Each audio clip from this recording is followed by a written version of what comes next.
Hello friend, welcome to Mamta Mishra and cooking.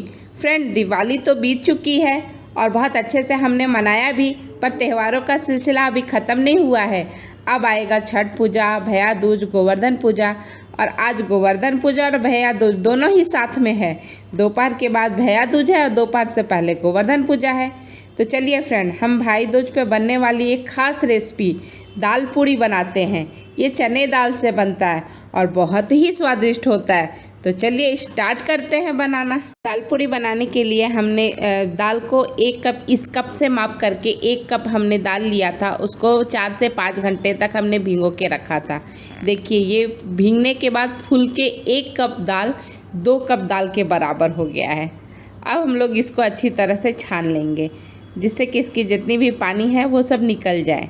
अब हम एक कुकर लेंगे, उसमें 1 से 2 चम्मच हम सरसों का तेल लेंगे। सरसों का तेल नहीं है तो आप अदर तेल यूज कर सकते हैं, पर कोशिश कीजिएगा सरसों का ही तेल लें।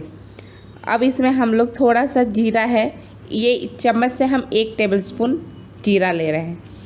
और इसको ज़्यादा लाल नहीं करना है, हल्का लाल होने लगे, चटकने लगे जब, तो आप इसमें हरी मिर्च को तोड़ करके डाल दीजिए। 3 से 4 हरी मिर्च तोड़ के डालिएगा। हरी मिर्च को रफली आप चॉप कर लीजिएगा। एक मिर्च को 2 टुकड़े में कट करके आप डाल दीजिए। और अब इसमें हम ये टेबल स्पून है ना, इससे आधा टेबल स्पून हल्दी लेंगे, ज़्यादा नहीं हल्दी डालना है।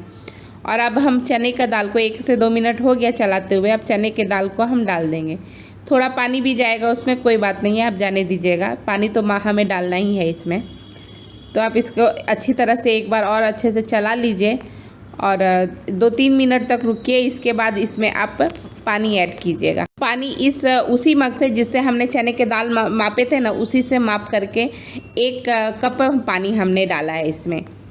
पानी आप मेजर में डालिएगा, जितना आप ये चने का दाल भिगोए हैं ना, उतना ही पानी डालिएगा। और हमने स्वाद अनुसार अभी नमक भी इसमें ऐड कर दिया है। अच्छी तरह से चला लीजिए और कुकर को बंद कर दीजिए और 2 से 3 सीटी आने दीजिएगा। ये चने के दाल को पकने में थोड़ा टाइम लगता है, तो आप 2-3 सीटी आराम से आने दीजिएगा। जब तक ये दाल पकता है तब तक चलिए हम लोग आटा की प्रिपरेशन कर लेते हैं। इसके लिए मैंने जिस कटोरी से हम लोगों ने चने का दाल मापा था, उसी से 2 कप गेहूँ का आटा हम डालेंगे बाउल में। और इसको हमको नॉर्मल पानी से एक सॉफ्ट डो बना के तैयार करना है। अब हमारा डो बन के रेडी हो गया है। एक थोड़ा सा ऑयल लेंगे, हाथ को ग्रीस करके, और आटे को भी ग्रीस करके इसको रख देंगे आधे घंटे के लिए रेस्ट करने के लिए।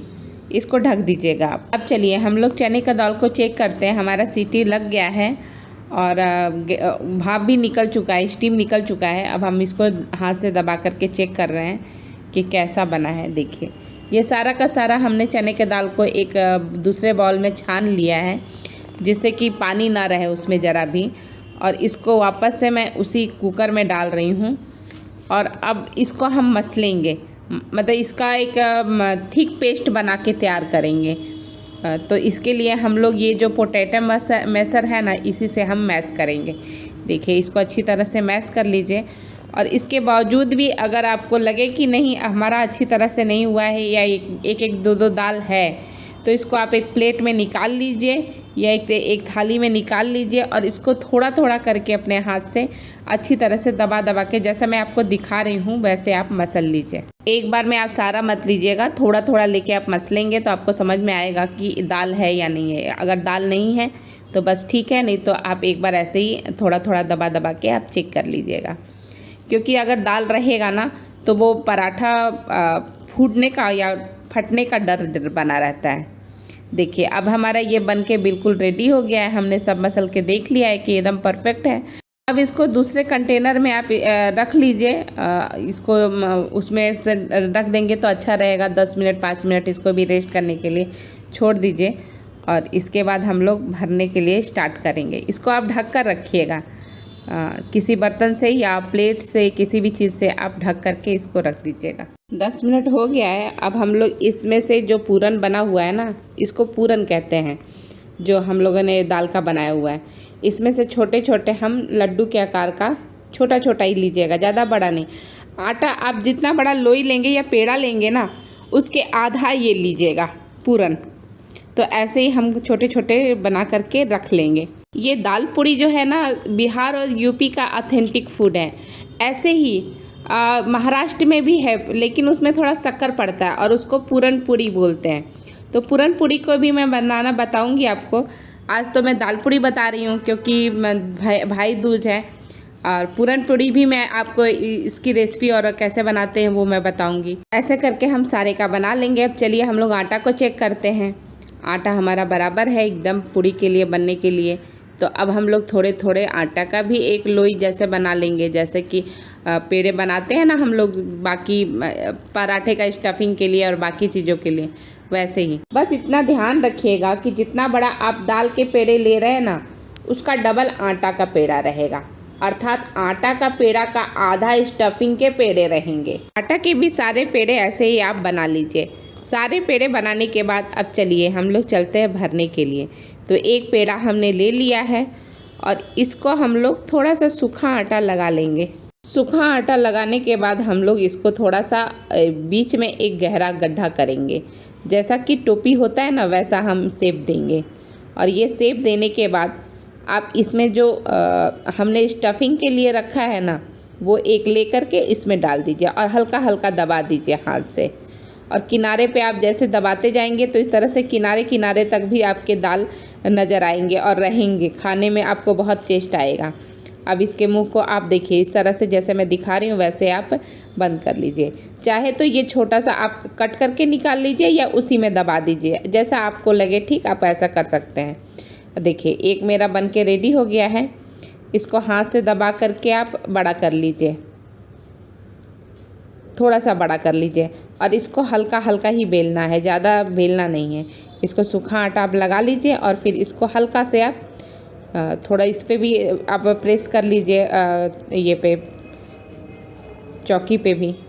और इसके बाद आप इसको बेल लीजिएगा। ज़्यादा बड़ा नहीं बेलना है आप, क्योंकि ज़्यादा बड़ा लेंगे तो ये दाल की है ना बहुत ही सॉफ्ट होती है, ये तुरंत फटने का डर रहता है।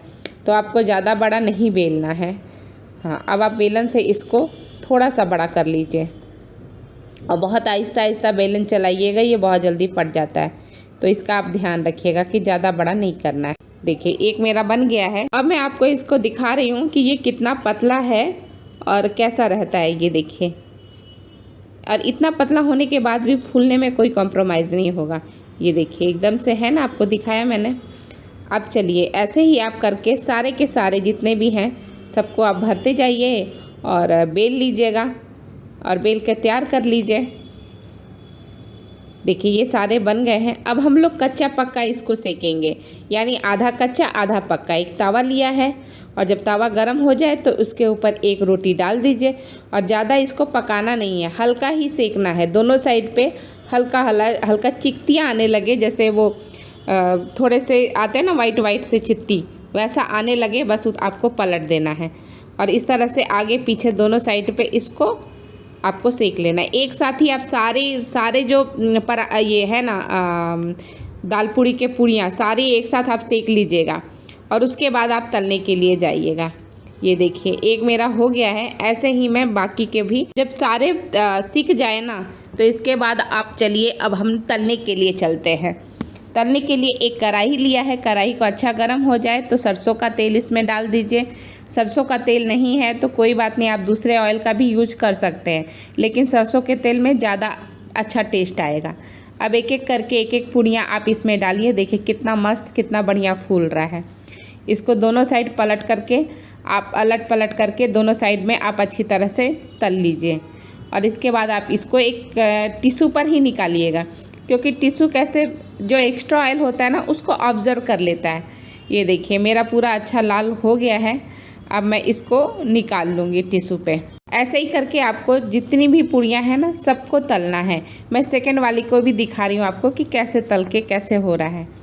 ये देखिए ये पूड़ी गई और बस 1 या 2 मिनट ही लगता है तलने में, ज़्यादा टाइम नहीं लगता है। एक बार कढ़ाई चढ़ गई तो फटाफट होता है, बिल्कुल टाइम नहीं लगता। ऐसे करके आप सारी की सारी पूड़ियाँ आप तल लीजिए। जो आपने सेक के रखा है ना वो सारी आप तल लीजिए। चलिए सर्विंग करके देखते हैं कि कैसा लग रहा है। इसको आप किसी भी चीज़ के साथ खा सकते हैं। चटनी है जो इमली की, उसके साथ खा सकते हैं। धनिया की या पुदीने की चटनी के साथ खा सकते हैं। सब्जी के साथ खा सकते हैं। आलू की जो पतले रस्से की सब्जी होती है ना, जैसा मैं आपको दिखा रही हूँ, उसके साथ खा सकते हैं। दही के साथ भी आप खा सकते हैं, बहुत टेस्टी लगता है। और कुछ नहीं है तो आप चाय के साथ भी इसको खा सकते हैं इवनिंग स्नैक्स के रूप में। देखिए एक एक कैसा गोल्डन सिक्के तैयार हुई है ना, बस ऐसे ही। और सारी की सारी आपकी फूलेगी, उसकी आप चिंता ही मत कीजिएगा कि फूलेगा नहीं। बस स्टफिंग ठीक से प्रॉपर आप भरने की कोशिश कीजिएगा। अगर आपको हमारा चैनल, हमारी बनाई हुई रेसिपी पसंद आती है तो प्लीज़ लाइक, शेयर और सब्सक्राइब कीजिए और पास के बेल आइकन पर प्रेस कर दीजिए, जिससे न्यू नोटिफिकेशन आप तक पहुँचे। और ज़्यादा से ज़्यादा लोगों तक को शेयर कीजिए। Thank you.